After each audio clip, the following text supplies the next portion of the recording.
2 balls and a strike to count on Taylor. Reyes fires, swing and a drive, deep left field. It's his way back. Walk him off.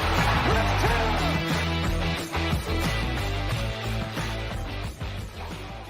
What's up, everybody? Welcome into DodgerHeads, presented by DodgerBlue.com, part of the Blue Wire Podcast Network. My name is Jeff Spiegel, joined today by Matt Moreno. Matt, we're going to try and record a video talking about Dodgers options at shortstop that isn't obsolete 35 seconds after we record it. But I want to talk about some comments that Chris Taylor made. He was asked within the last couple of weeks about the ability, or the opportunity, I should say, to play shortstop. He said he was excited about it. He said he loves to play shortstop, that they haven't talked about it, but that he loves to play shortstop. It's his favorite position. And it made me wonder as I read it, is he a better option at shortstop than Gavin Lux this season? I think he is. But then obviously the question then becomes is what do you lose? Well, there's two questions, right? Where do you put Gavin Lux? I mean, on one hand, maybe you just keep him at second base, and then maybe what does it mean for Miguel Vargas? The other side of the coin is what happens if Chris Taylor becomes sort of locked in at just one position, which part of his immense value to the Dodgers has been the ability to play, 4 or 5 positions on the field. Yeah, no, and I think that second one is sort of the unique point as far as I'm concerned, just because if Chris Taylor's your shortstop, then who's playing in the outfield?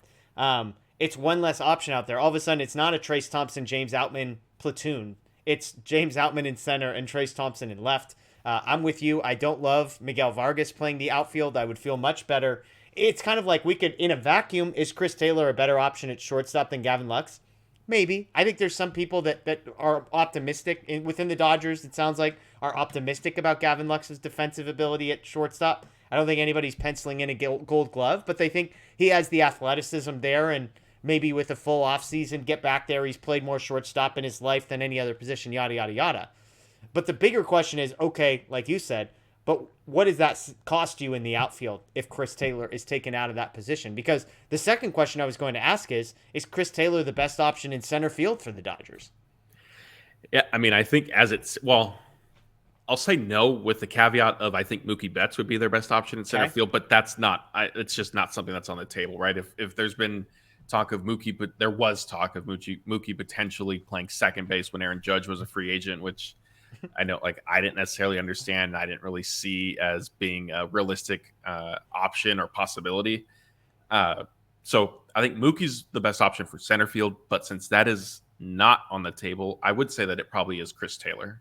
Yeah, and I think that one, I would probably say, I think James Outman, again, I mean, we haven't seen a ton of him out there. I think his glove projects. I think that's the one thing that is going to be above average. And so if we're just talking about defensively, Chris Taylor in left field versus center field and James Outman in the other, I think Outman in center might be your better option defensively. Trace Thompson played a really competent center field as well. And so, the other thing interesting just from these Taylor comments while we're on the Taylor subject is the offense piece. We're talking about all this, but the biggest question is, can he hit better than last year? Because none of this matters if he hits at the level he did last year. There's reason for optimism if you ask Chris Taylor. Are you buying the I've been working on my swing, I was in a funk, things are going to be better vibe we're getting from Chris Taylor's comments? I mean, I think I need to see some results before fully jumping in and saying, okay, he was right. I mean, I think obviously, in his interview with David Bassett, Chris Taylor's not going to lie about how much work he's been doing with the Dodgers hitting coaches this offseason. And the way he made it seem was basically, they got eliminated from the NLDS and he pretty much picked up his offseason workouts right away. Part of that was he just got married to Mary this past weekend in Hawaii. So congratulations to them. And he said, just with planning and stuff like that, he wanted to make sure he got enough work in so when there was going to be the little bit of a break for the wedding and their honeymoon.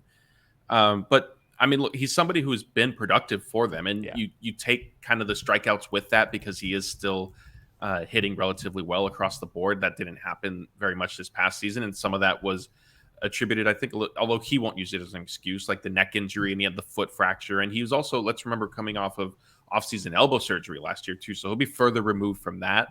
And so, I think there's maybe reason to be cautiously optimistic or at the very least hopeful. And, we'll just have to kind of see how it plays out. Yeah, I'm with you. I mean, look, if you look at Chris Taylor's career, he spent 6 seasons basically with the Dodgers dating back to 2017. That was his first full season with the Dodgers. He obviously came over in 2016, but 17, 18, 19, 20, 21, he was a really good offensive player, above average offensively according to weighted runs created plus in every one of those seasons. 106 was his lowest mark. It got as high as 129 in the short in 2020. And so in 2022, all of a sudden he's 7% below league average, according to weighted runs created plus. The slash line of under 700 an OPS. I just will tend to believe that the 5 years, the larger sample size that we have, is a better representation of who Chris Taylor is offensively. He's 32 years old. As you said, there's some injury reasons to believe that maybe there were some things off there. And so I would buy the bounce back. Now, I'm buying him being better than 93 weighted runs created plus. I'm not necessarily saying he's going to go all the way back to a 129 in that category, but there is some reason for optimism. And I think, look, we've talked about it, and we can land the plane here. We've talked about, do the Dodgers, like, what does the roster look like? How good is this group? A lot of it's going to come down to if Chris Taylor and Max Muncy can bounce back. If Chris Taylor goes from a 93 weighted runs created plus back to a 113, which is where he was in 2021, then that's a huge difference for the Dodgers. And that's a huge difference maker in their lineup, a guy that you couldn't count on at all. That's one less question mark, because if Chris Taylor is playing center or left field and hitting at an above average rate, now the lineup is lengthened. Now the only real question marks are, can Miguel Vargas produce, and who's your third outfielder? And if that's the case, I feel a lot better about the Dodgers offensively. Yeah, absolutely. I mean, him, like you said, Chris Taylor, Max Muncy, pretty much, and I would even throw Gavin Lux into that mix a little bit, maybe a tier below him, are essentially wild card for the Dodgers, at least as the roster currently stands right now. I know you and I are sort of in agreement that we anticipate, if not, wouldn't be shocked if Andrew Friedman makes a trade at some point, likely to address the outfield. But yeah, I mean, I agree with you, and it's a sentiment that Dave Roberts often expresses throughout the season. If a player's struggling, is, his the way he likes to word it is he trusts the back of the baseball card. And I think there's definitely validity to that. And again, like with the injuries, to kind of circle back to that, one thing Chris Taylor did mention as well is he knows his neck trouble is something he's just going to have to kind of stay on top of and monitor with specific workouts throughout the year. So hopefully he can avoid that, because it seems like it really affected his mobility and swing extension and path and all that stuff, and just got him completely out of whack. So if he can avoid that, then there shouldn't be a reason why he can't get back to the level that we are accustomed to seeing from him. Love it. Reasons for optimism there from Matt Moreno. Hey, we appreciate you joining us as always here. This is Dodger Heads, presented by DodgerBlue.com. Make sure you check out Dodger Blue on social media, DodgerBlue1958 right here. Subscribe, ring the notification bell. And of course, DodgerBlue.com, tons of great content multiple times a day, so a great place to go and check out. That's Matt. I'm Jeff. As always, enjoy the rest of your day. And of course, go Dodgers.